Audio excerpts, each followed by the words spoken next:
In addition to the governor and 4 senators, Lieutenant Governor Rebecca Kleefisch also faces recall. News 3's Theo Keith talked with Kleefisch today about how she's preparing for this possible election, Theo. Well, we haven't heard a lot about the potential recall effort against the lieutenant governor, but the state's #2 official says she's ready to be campaigning again. God bless the great state of Wisconsin. With Wisconsin's lieutenant governor going about her work, Saturday a ribbon cutting at a new Madison military center, she tells News 3 she expects to be campaigning come spring. We've said from the very beginning that we expect to go back on the ballot, but we also expect to win re-election. Recall volunteer Peter Sobel can only hope an election happens. Tuesday he'll turn in the signatures he's been collecting.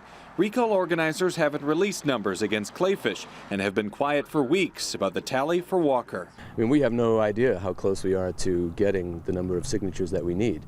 We were told when we broke 500,000, but since then they've kept it under wraps, which is a good thing. We need this sense of urgency right up to the end. Kleefisch talking about her record, disputing federal data indicating Wisconsin employers added just 14,000 jobs this year. She says that's not a sign the governor will fall short of his 250,000 promise. Now, we have said from the very beginning that those job numbers would be backloaded because as you recover from a recession, any economics expert would tell you that you recover slowly and then you gain on that momentum. As for the ongoing John Doe probe in Milwaukee, the one Walker says came at his request, Kleefisch says that has no standing in a recall campaign. That's the past, and the governor, as then county executive, had some concerns, turned them over, and obviously there was follow-through done.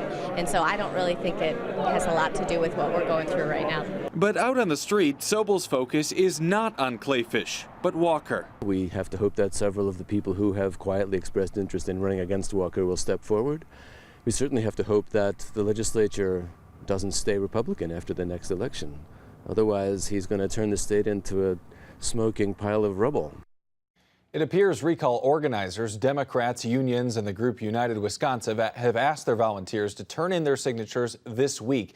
The state needs them January 17th. If they have enough signatures, the process would then turn to verifying whether each one is legitimate.